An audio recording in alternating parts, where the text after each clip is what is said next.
towering waves of the sea are one of the Earth's most perilous hazards. Water is hugely powerful. Waves have taken lives, they've rewritten maps. 3 killer shock waves rise up from the deep. Rogue. It flipped over the 60-foot research ship in a matter of a second. Monster. It's literally like a catapult. He's down! The ocean just turns sideways. It goes boom. And tsunami. It can literally bulldoze everything out of existence. Killer shock waves. Why they're born, where they strike, and how they become deadly forces in the underwater universe.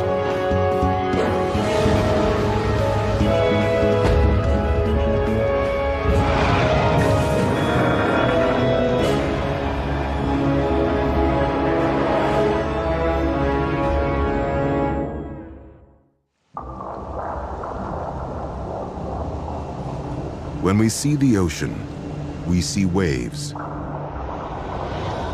undulations on the surface of the sea, pure energy and constant motion. Waves can be soothing, or they can be devastating. Energy passing through water, one of the most powerful natural forces on Earth. Basically, when the ocean decides it's going to rear up its power and try to kill you, you got to predict when that's going to happen and get out of the way. Towering ocean waves take out swimmers, ships, coastlines, even civilizations. The sea is so much bigger and so much more powerful than we are, and we don't fully understand it. We don't even sort of understand it. Waves are an awesome manifestation of the underwater universe. At the extreme are the killer shock waves. They come in 3 types, each bigger and more destructive. Rogue waves, earthquake tsunamis, and monster breakers. But the deadliest wave of all may lie in our future. A liquid behemoth, bigger than the largest wave in recorded history. Will we be ready? The first of the 3 killer shock waves is the Rogue wave. Stealth weapon of the underwater universe. Where the conditions are just right, a hole opens up in the ocean. And it's a giant pit, and it can come whipping across the ocean at 30, 40, 50 miles an hour. It can move pretty quickly across the ocean and can swallow a whole ship easily. The definition is usually some huge wave that appears literally out of the blue, that's 2 or 3 times bigger than any of the waves around it. Even 3,000-ton carriers fall prey to rogue waves. Between 1990 and 1997, 99 of these bulk carriers were lost, and that's hundreds and even thousands of lives. And we don't hear about it. They leave behind few witnesses. Yet sailors dating back to ancient Greece tell tall tales of rogue waves. Waves as high as the stars, where one ship looked like it was on the top of a mountain, the next one felt like it was in a valley. In the South Atlantic Ocean, one of these rogue waves hits Antarctic explorer Ernest Shackleton's boat in 1916.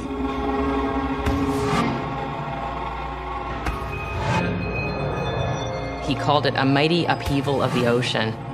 He said, earnestly we hoped we would never again meet such a wave, and they were bailing. They were very lucky, actually, to have survived that.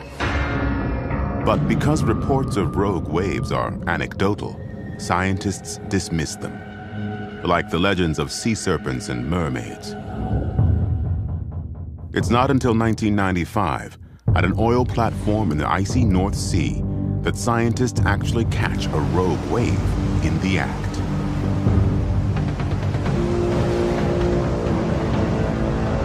On this particular day, 38-foot waves were rolling through, and all of a sudden, over the horizon comes an 84-foot wave. it whacks the platform. Lasers on the platform measure wave heights. This wave is between 2 to 3 times higher than waves on the surrounding seas. This was the first scientifically confirmed account of a rogue wave. So all of a sudden, the question was not, well, do rogue waves exist? It was, how do they exist? Normal waves, like these sound waves, show up as regular patterns of peaks and valleys with various frequencies. When the peaks of 2 waves coincide, they momentarily spike higher. But that in itself is not enough to create a rogue wave. A rogue is greater than the sum of its parts. It's almost as if these waves don't follow the usual laws of physics. A particularly large wave starts to gobble up all the waves around it.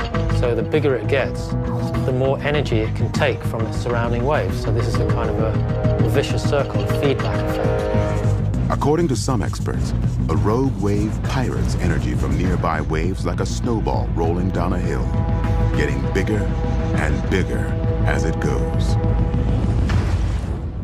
The bigger it gets, the more energy it can steal from the surrounding waves, so it gets bigger quicker and quicker. 50 miles northwest of Santa Barbara, California, November 4th, 2000. Deadly forces rapidly converge off the coast, silent and unseen. Mark Pickett is a 17-year veteran sea captain. He operates research vessels for NOAA, the National Oceanic and Atmospheric Administration. That morning when we got up, we were all excited because we could see that the wind was down and we left our anchorage. We could tell that, hey, these conditions look like conditions you never get in this area of California. Captain Pickett and 2 others board the Ballena, a research vessel with twin 300 horsepower engines. It was a fiberglass ship about 60 feet long, and it was perfect for what we needed to do with it. Captain Pickett's mission is to transport Chief Scientist Guy Cochran and technician Mike Boyle to the waters a quarter mile off Point Conception. There, they will work on mapping the ocean floor. Point Conception is considered to be a very treacherous place. There are several currents that collide there, and in a wave current collision, you get what I referred to as an oceanic train wreck. Strong waves colliding with a fast-moving current can set the stage for disaster. This day was so nice, 4 to 6 foot swell with winds that were less than 10 knots. Everything was so perfect that Mike Boyle decided that he was going to take a smoke break. Out of nowhere, a towering wall of water appears. I screamed, "Watch out, there's a big one." It is close to 20 feet high, 5 times taller than all the other waves around it. As much as I've been out there, I've never seen something like that. I kicked the throttles forward to try to get the ship in the right position to take the wave on the bow.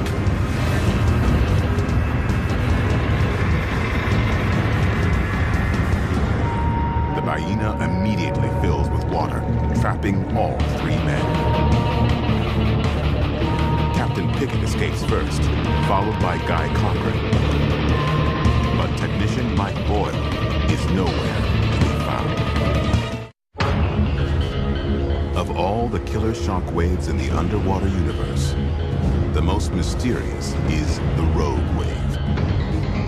50 miles northwest of Santa Barbara, California, a giant rogue wave flips the Ballena, a 56-foot NOAA research vessel, trapping one of the 3-man crew under the sinking ship. The captain reacted very quickly. That's what you have to do. You may lose, but you still have to try to aim your ship into the wave to survive, and it just wasn't quick enough. But who can aim at a wave that just suddenly appears? And how does a rogue wave develop out of nowhere on a calm day? A storm half a world away sends wave energy outward in the form of swells. Unlike light or sound waves, as ocean waves become longer and the frequency gets smaller, they also travel faster. Most people think waves are places where the water is moving from here to there, and it's not really that. It's very odd that the motion in a wave is like, if I hit a particle in a wave, it's doing this. It does this elliptical thing. Water itself doesn't move much, only a pulse of energy. The rogue wave slips through the ocean the same way energy courses through a cracking whip. As the wave transports the energy, one of the best analogies, of course, to crack a whip. It's not like the whip goes across the room, the energy goes through in that wave motion. Long ocean swells can travel thousands of miles without losing much of their energy. If they hit the right combination of shallow depth and strong currents, that energy is unleashed much like a whip, its power concentrated at the tip. The rogue wave that hits the Ballena packs nearly 17 tons per square yard. Trapped inside, Mike Boyle has only seconds left. As the boat downflooded, it was quite violent. I was tossed and turned. I was rolled upside down. I was banging off equipment and bulkheads, close to just sucking water. I thought, is this it? Up on the surface, the ship's captain, Mark Pickett, fears the worst. Guy and I were looking at each other like Mike's dead, and he popped up, and it was just wonderful to see him pop up, and oh my gosh. Pickett manages to swim 50 yards into shore, only to realize the other two aren't going to make it. It took me a few seconds to decide whether I wanted to spend the rest of my life dealing with the fact that I lost a ship and I lost the two men who had depended on me as the captain for their lives, or whether I wanted to try to risk my life and go back in the water and see if I could help the guys. Pickett swims back out. It takes him 30 minutes to pull first Boyle, then Cochran into shore. He saved my life completely. I mean, there's no way I would have made it. I would have just been fish food on these rocks. The ship isn't so lucky. The same energy that traveled silently across thousands of miles to swamp the Ballena now smashes what's left of her on the rocks. It was unsalvageable. We just happened to be at the wrong place at the wrong time, where this bit of energy just happened to manifest itself and take the Ballena. Rogue waves will continue to draw the attention of scientists until their mysteries have been unraveled. We really do not know how big rogue waves can actually get. Are they 100 feet? Can they be up as high as 200 feet? We don't know that. We don't have the answers. So part of our work is striving to find answers and understanding the world around us. So here we have this world full of wonder and this world full of important things that we need to understand, and yet less than a couple % of the oceans have been explored. We need to sink down 6.5 miles beneath the surface to one of the deepest parts of the ocean. That's where killer shockwave number 2 is conceived, the tsunami. It's an incredibly dynamic place, the seafloor. About 80% of the earthquakes and volcanoes are beneath the sea. These regular underwater convulsions are part of the planet's life cycle. Sublayers of the Earth's crust, called tectonic plates, move, grow, and sometimes fracture. The Earth is not a dead planet. The Earth is alive, so to speak.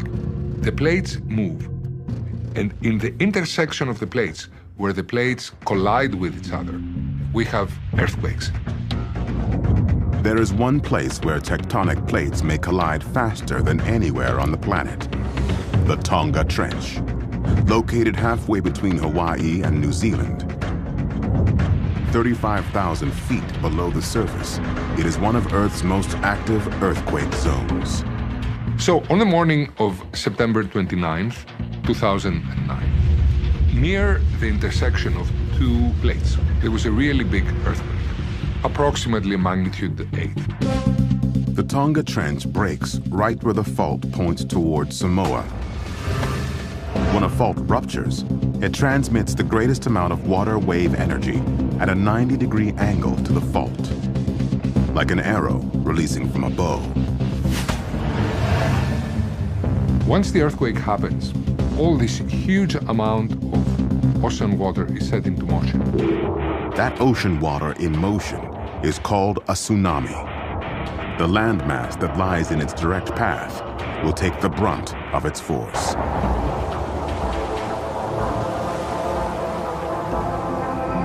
"100 miles from the epicenter, on the southeastern coast of Samoa, sits the village of Sale Satele. On September 29th, a Peace Corps volunteer from Alabama, Erica Wales, is on the last leg of a 2-year assignment in Samoa. About 6:45, this big earthquake starts shaking my house, and I had canned food start falling off the shelves. My fan fell off. So I figured I need to get out of the house before it falls down. I actually started texting a friend of mine saying, hey, this is really big. It lasts several minutes, setting off alarms 2,700 miles away. At the Pacific Tsunami Warning Center in Hawaii, scientists jump into action, trying to outrace the wave. They rely on real-time reporting from a network of ocean buoys. Out in the ocean, we have these pressure sensors that can detect whether a tsunami wave passed by. These are called DART buoys. A bottom pressure recording unit sends a signal to the surface buoy, which is transmitted via satellite to the warning center. Using data from DART buoys, seismic sensors, and tide gauges, forecasters calculate where and when the wave will hit, and whether it will flood. It could be destructive on coastal areas even far from the epicenter. The warning reaches Samoa 15 minutes after the earthquake. But for most in Samoa, it's too late. Finally, the earthquake stopped shaking, so I started heading inland. But this path is the worst place anyone could be. As I was walking, I could see the ocean, and at that point I saw rocks and coral that I had never seen before at even the lowest of low tides. Erica is actually seeing the trough of the tsunami, the lowest part of the wave. We tend to think of waves as the crest coming always before the trough. But the reverse is also possible and happens.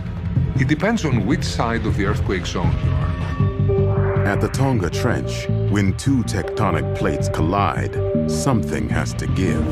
The denser plate dives down under the less dense plate. On the Samoa side, the seabed drops down, displacing a huge amount of water. If you're on the side of the earthquake zone that the seafloor moves down, then what you will see first, you are going to see the trough of the wave, like the people were in Samoa. They would see this fast receding tide. The sea recedes, that means the sea's coming back and you better run for the hills, and it's going to come back not as gently as it went out, it's going to come back fiercely. At that point, I heard something behind me, and I took a look back. All it was a wall of water. I was worried that this could be the end. It was time to start running.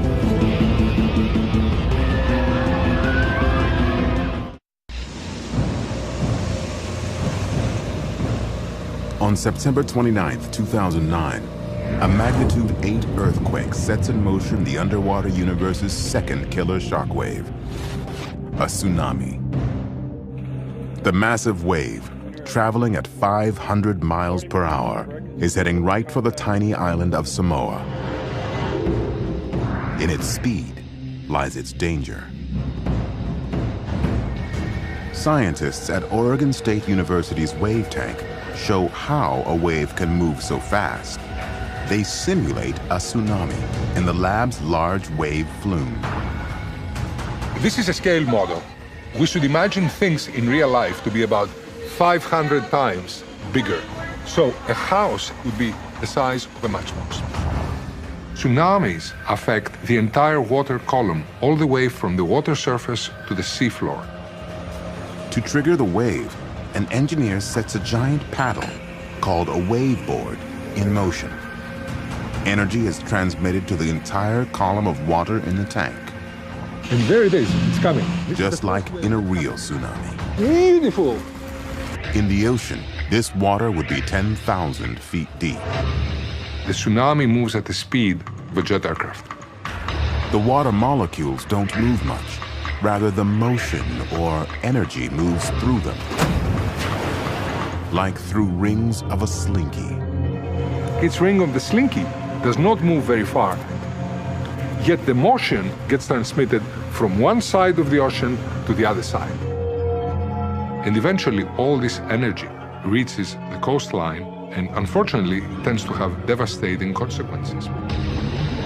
After traveling 100 miles in 17 minutes, the tsunami hits shallower water, becoming even more dangerous. As the wave comes in, it's being forced into a smaller and smaller depth, and that makes it get bigger. The shallow water shortens the wavelength and makes it get higher and higher. You're trying to jam more and more energy into a smaller space. All that water piles up on itself, forming a single towering wave that advances on the shoreline. There were places in Samoa that the wall of water might have been as high as 20 feet. When it smashes into the shore, it's like a freight train slamming into a building. Peace Corps volunteer Erica Wales finds herself 50 feet away from a wall of water as it bears down on her Samoan village. You can hear the water surging up the river, the trees being ripped from their roots. It was strong. I mean, if it's pulling down all of these trees, like that's a really intense force. Before it's over, 4 tsunami waves strike Samoa. The water surges inland nearly a mile. 189 people are killed. An hour and a half after the first wave, Erica returns to survey the damage. When I got there, I was pretty stunned. The tsunami ripped Erica's house from its foundation. This is the after picture of the tsunami. You can see there's the roof of the house and all the walls are just knocked every which way. Yet Erica and the villagers are lucky. No one is killed by the wave. The tsunami did not destroy my passion for the ocean, even if it is a very powerful and scary place sometimes. The ocean is our next door neighbor. We need to understand that sometimes this neighbor may be very, very hospitable to us. That sometimes can be, very, very angry. Earthquake tsunamis will continue to take lives until warning systems can outrace them. But there is another type of wave that dwarfs even the tsunami: the monster breaker, the underwater universe's third killer shockwave. Most waves on the planet are wind waves, and the energy that generates them begins 93 million miles from Earth. Energy to produce waves comes from the sun. Solar energy heats up the surface of the Earth, the surface of the planet, but it doesn't heat it up evenly. It heats up the equator differently from the way it heats up the poles. The uneven heating of the globe creates wind. Wind blowing over a flat ocean surface pushes the water in little turbulent bursts, creating small ripples called catpaws. Catpaws is the mariner's name. Capillary waves is the scientific name. And they're the key, actually, to bigger waves being generated because the wind has to have something to press against to make them bigger. The oscillating pressure and the frictional drag of the wind on the ocean transfers energy from the air to the sea, where it's expressed as wind waves. It goes back to those very basic laws of physics that you have a body in motion, water, putting a force on it, that's the wind blowing, and that water will essentially start having motion to it. But the monster breaker that competitive surfers want demands something more: giant storms. Like egg beaters, these weather systems put energy into the water in the form of very long waves called swells. swells can travel thousands of miles across the ocean, leaving the storms and the wind that produced them far behind. Wind is what fuels the giant ocean waves, the ones that these big wave surfers are looking for. And the longer the wind pumps energy into the ocean, the bigger and more fully developed the waves will be. Monster breakers require three things: extreme winds, blowing a long time, over thousands of miles. The long ocean swells reach shallow water, which steepens them to dramatic heights, until they break. Surfing is a way where you can really get close to the energy of the ocean. 25 miles south of San Francisco is a place called Mavericks, one of the most dangerous surf spots in the world. Mavericks water is quite cold. It's all black. The idea of being at Mavericks is just a little spooky. It's not just a wave, it scallops up like a big old clamshell and just heaves over and does that giant curl, that giant lip, and just hits all the way out to the flats of the trough, and it explodes. Amazing power. The waves at Mavericks are huge. On the biggest days, they approach 60 to 80 feet on the face. A lot of guys that first came and surfed Mavericks, right, when the first thought was someone's gonna die here. You know, people are gonna die here. That's the kind of wave it is. Why do the waves at this spot jump up, when just around the corner, the harbor lies still? When waves come into shallow water and the middle part of the wave slows down, it's going to bend. This is called refraction. When a point of land sticks out into the ocean, the shallow water near it slows and focuses the waves, much like a magnifying glass focuses sunlight. Waves come in and then they focus in onto one spot, so the energy is concentrated. The Mavericks monster only shows up when conditions are perfect. For years, only a few locals dare to surf there, including Grant Washburn. But in 1994, Mark Fu and Ken Bradshaw, two of the best big wave surfers on the planet, decided to challenge the monster wave.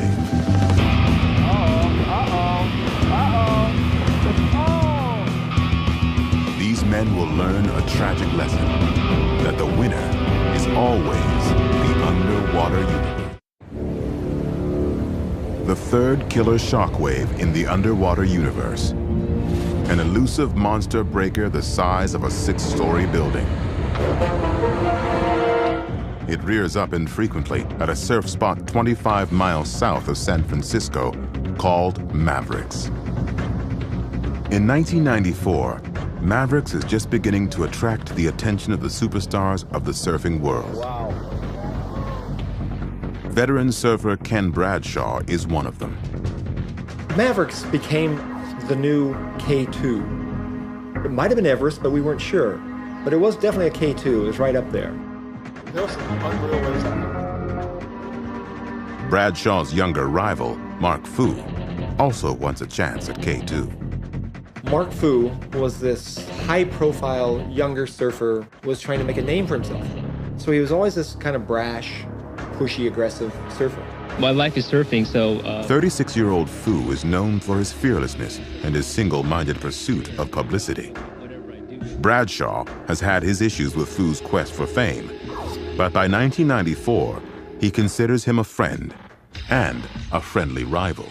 They were rivals and they definitely pushed each other's buttons, but they also were two of the only guys that were really doing that in the water. But in order to challenge each other atop Mavericks monster breakers, they need a perfect storm to hurl the waves into action. You'd have to look into the past to find out where they came from. When you're looking at waves, you're kind of looking at a story, that's something that happened days ago and on the other side of the world. In this case, a storm on the other side of the Pacific sets off the long-awaited chain reaction. Storms that are born in Japan and then head to Alaska and sort of brew and get stronger in the Gulf of Alaska come down, and if they hit at a certain swell angle, it hits this ledge and forms the wave. The waves that hit the ledge at Mavericks are some of the biggest local surfer Grant Washburn has ever seen. Oh, it's still happening. The 2 or 3 days early in this week of December of 1994, there was a series of storms that happened all in a row. And we had like the best waves for 10 days that we'd had in years. Word reaches Fu and Bradshaw in Hawaii. Somehow Mark had found a way to get a couple of tickets. So he says, yeah, look, I got tickets. You want to go? Okay, I'll go.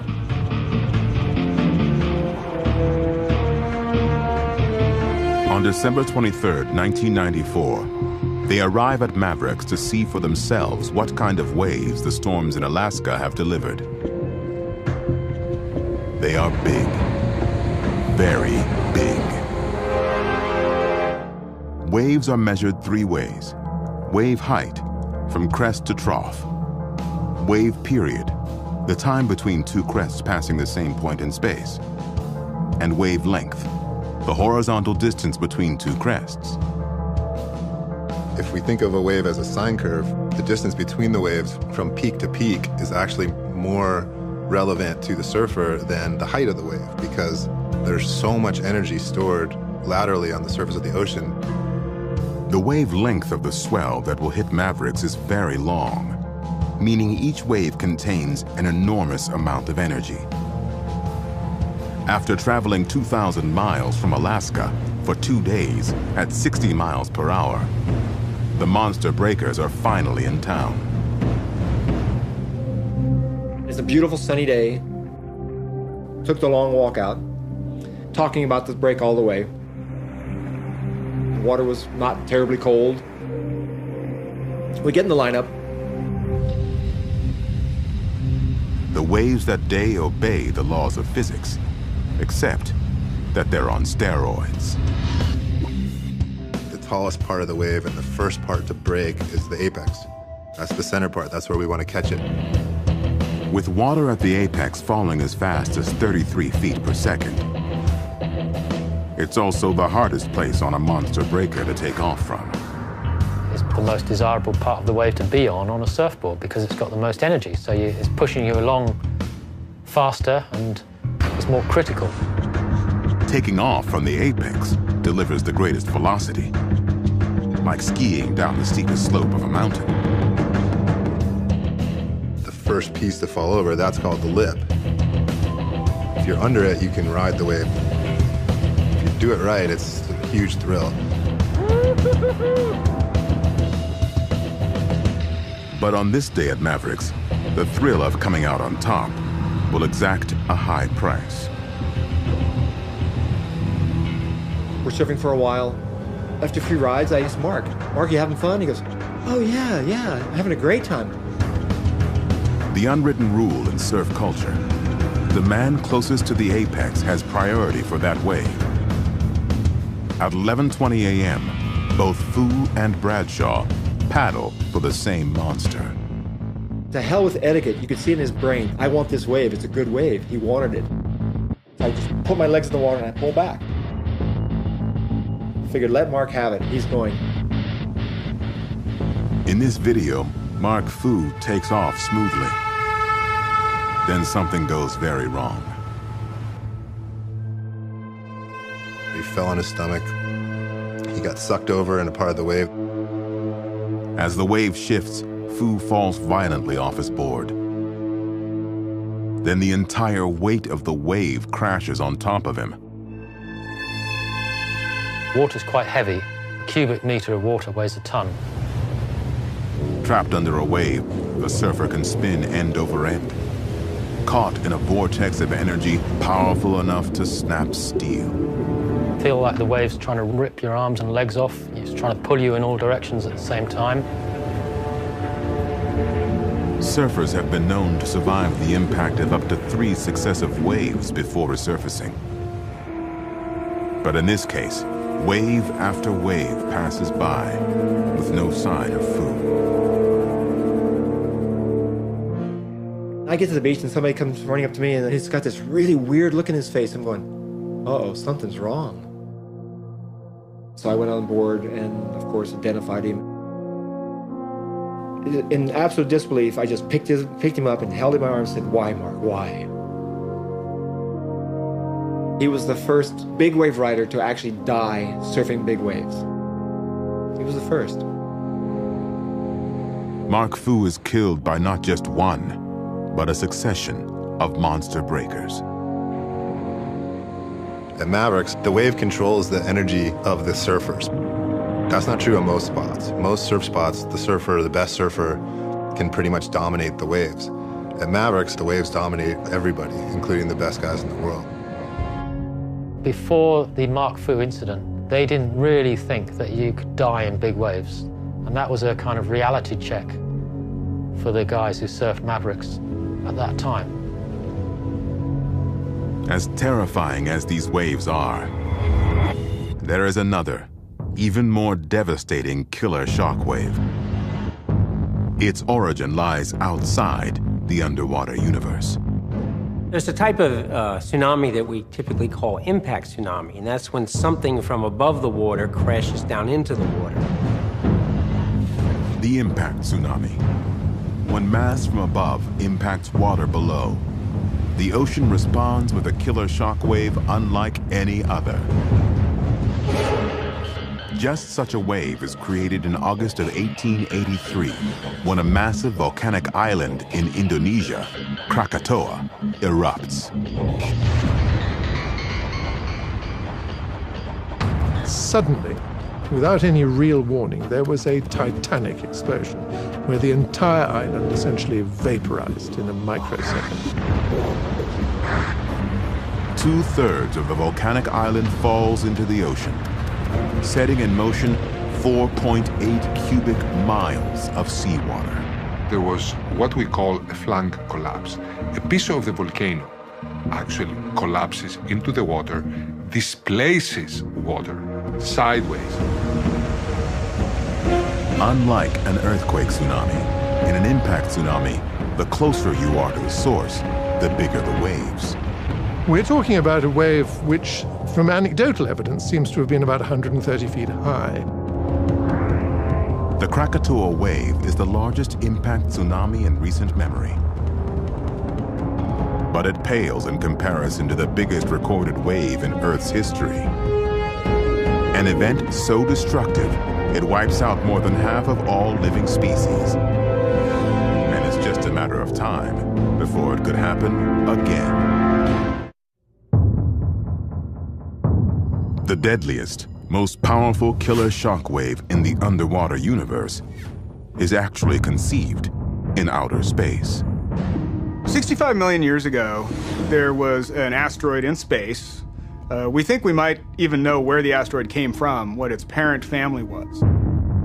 This asteroid has a date with Earth. The asteroid was 10 miles across. You know, this was no small rock. This was a mini planet. Traveling 45,000 miles an hour, 20 times faster than a rifle bullet.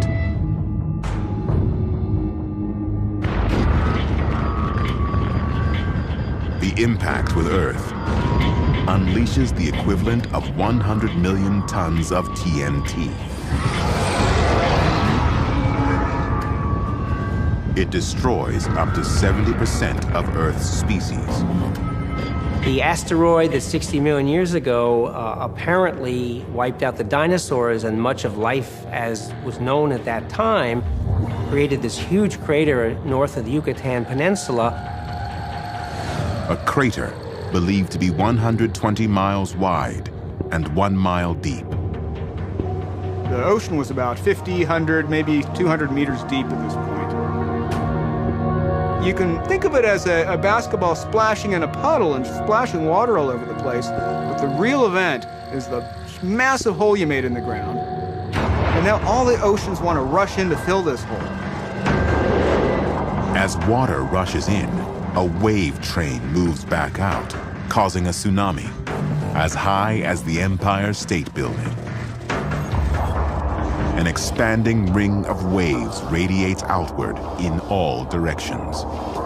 It takes about 24 hours for a tsunami to wrap around the Earth, and the next hour determines the fate of the rest of the planet.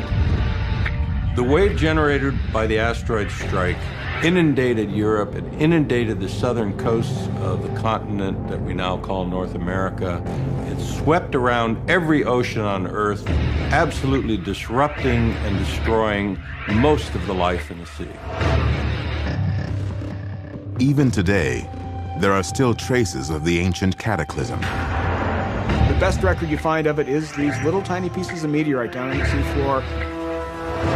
To retrieve this evidence, scientists need to dive down into the carbon and sulfur-rich rocks beneath the Yucatan.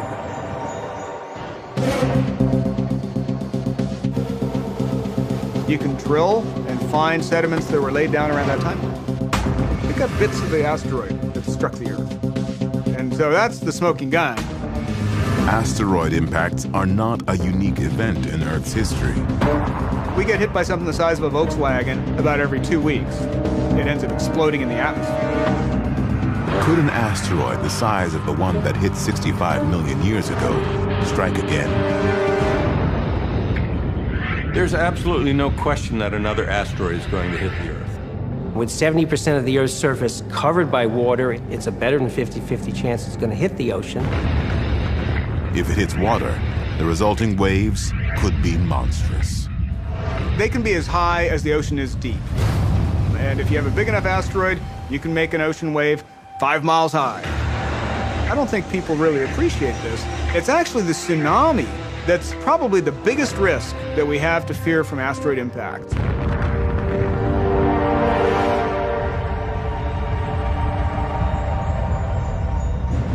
Outside the sun, killer shock waves are among the most powerful elements that we contend with on planet Earth. Rogue, monster, tsunami. The ocean has an endless amount of energy. You can only get close to understanding it and matching it, but you can never conquer it. And I think that's the respect we all have for the ocean. We just try to work within it. Some experts fear that waves could grow more dangerous in the coming years. They are concerned that climate change could potentially generate more and more powerful storms that would in turn create steeper seas. No matter where we live on planet Earth, we have an impact on the ocean, one way or another.